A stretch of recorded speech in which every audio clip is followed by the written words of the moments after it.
哋喺個中國藝術欣賞度學咗基本嘅中國藝術史啦，由最初期嘅石器時代啊、新石器時代到最現代嘅人物畫都會有睇到。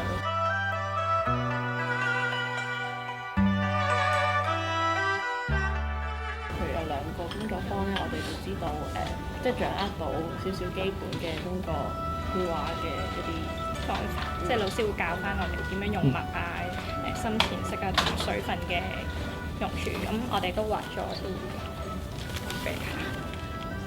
其實我哋畫得唔算好嘅，但係幾有趣啊！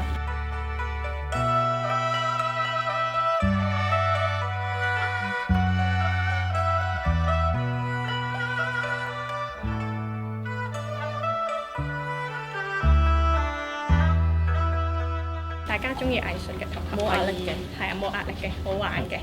咁中意藝術嘅同學可以報呢個 GE course。